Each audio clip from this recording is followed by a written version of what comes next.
something built? Welcome to Game 3 of the series. Always fun.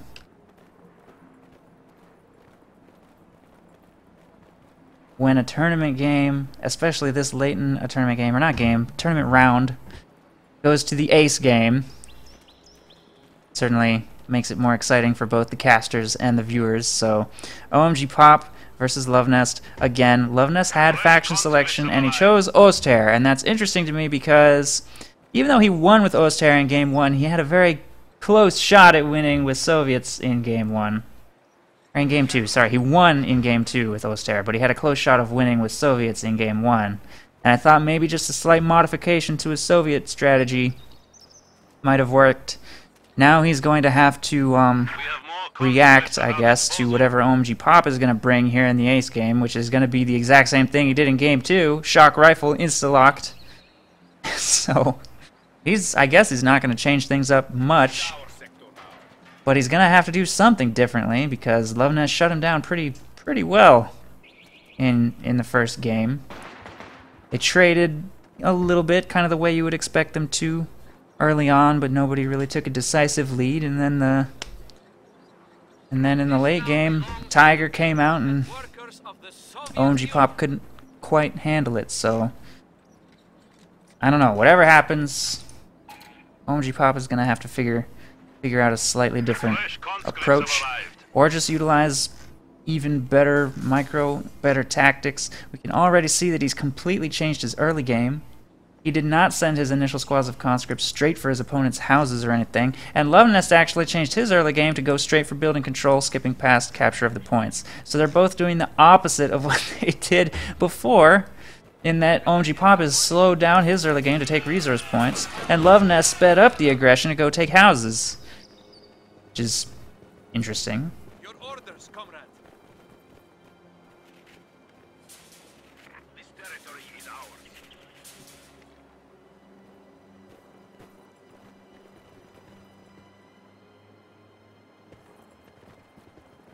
Well done, comrades. The point is ours. There are no cowards here.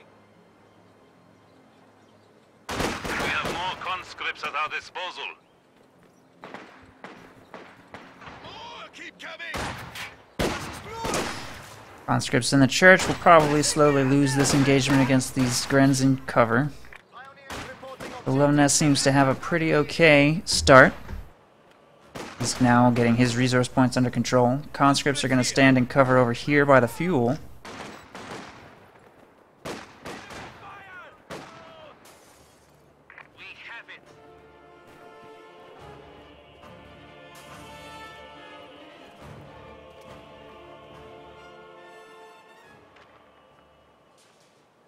Engineers have secured the sector.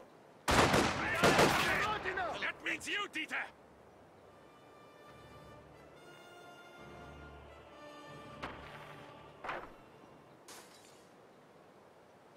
Man, such a quiet game. OMGPOP just built a sandbag position on his own cutoff. What is even happening? Very, very different playstyle already. We saw the exact same matchup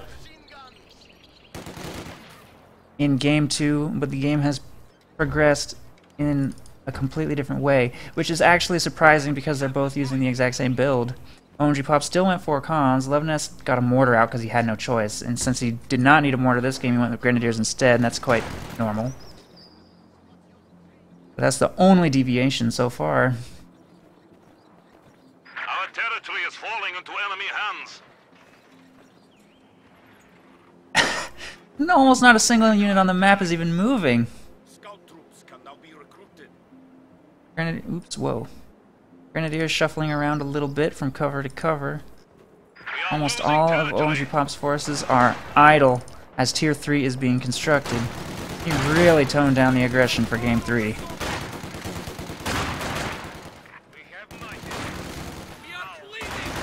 So I guess the battle lines are drawn.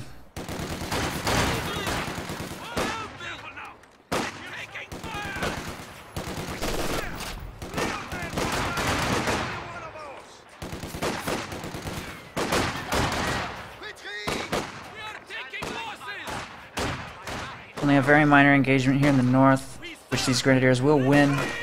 OMGPOP retreats thereafter. This is the only retreat that's happened in this game, besides these Pyos. So Pyos retreating, conscripts retreating, and a mortar is on the field. It just got a little bit later this time. Grenadiers take control of the church, and yet OMGPOP refuses to take Molotovs, which I continue to find very strange. On this map, they're so good. They're so good. The buildings on this map are crucial. But he does not get them. Shock troops can now be used to crush the enemy.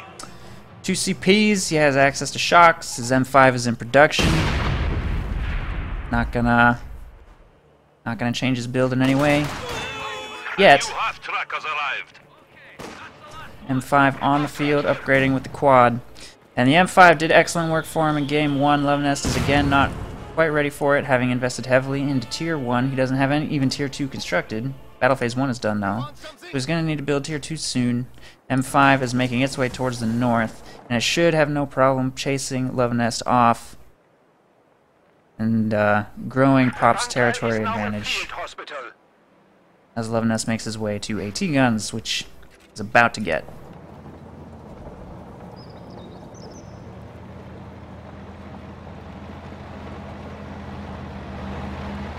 I think the M5 just revealed itself on that VP, whatever that means.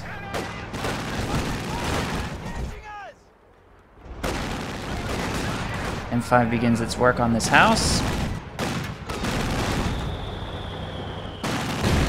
What you could do, by the way, is park the M5 right by the building door. The building has 2 doors, so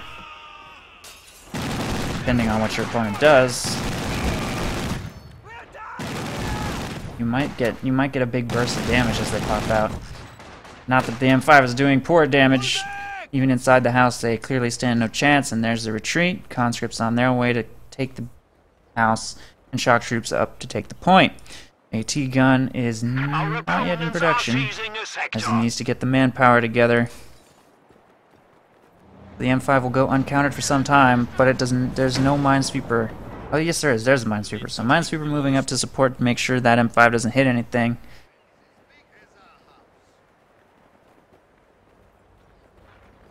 Sandbag positions going up. OMGPOP will press himself further into Luvnest territory, but only very slowly. Will not be making any all-out charges, which is actually a shame because Luvnest has no preparation. I don't think there's a single teller mine down, and there's no AT guns, but the M5 will just very carefully and slowly advance. And that's all he has to do, because if he does hold this fuel and this munitions for any significant amount of time, he should win. Can't really win as Oster on just a victory point, 2 strategic points. You definitely need a little more map control than that. Nice cutoff maneuver here by Luvnest, though, to at least slow down his opponent's income, and he will win this engagement. Conscripts are forced away.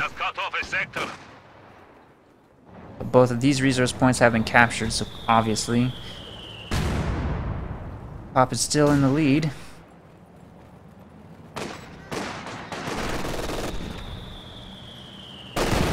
M5 is going to go work the cutoff, and we'll have no problem forcing this retreat.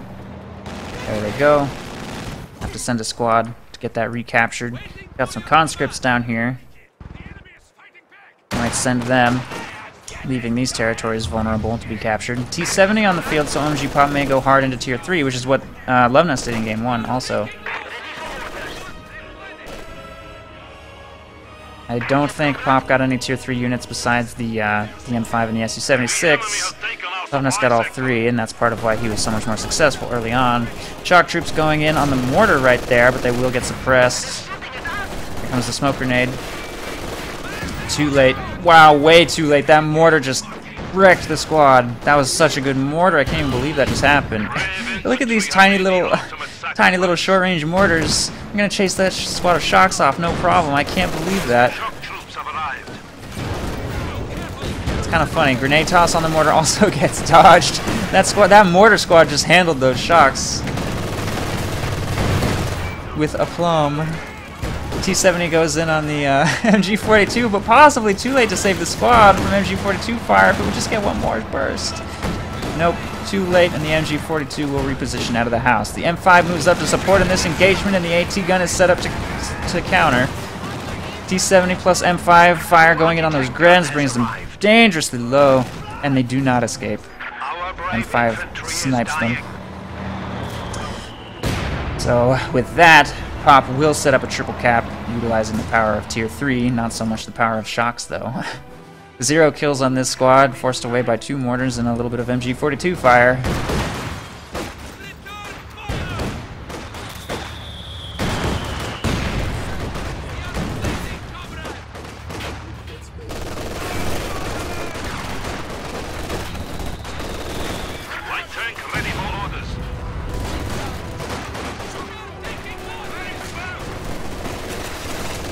Smoke grenade tossed. Second squad of shocks is closing in. The base bunkers reach to right about there, so they can't get too close. Ooh, no dodge on that second grenade. They tossed it from inside the smoke, which is very sneaky. 3-man conscript squad will do pretty pathetic damage to that AT gun, but it's got to reposition anyway. T-70 is camping behind the house, and the M5 is actually rotating way up here. It reveals itself on the Tier 2. I don't know if Luvnest spotted that. Not sure what he wants to accomplish over here, but he's just gonna hover in the area. And the pressure is on for Luvnest. If he does not break out of his base, get past this house within the next couple of minutes, there will be no way for him to take control of this game. And that's looking like it's going to be very difficult. Getting in the house is extremely dangerous with 2 T-70s now. 2 T-70s camping straight right behind it.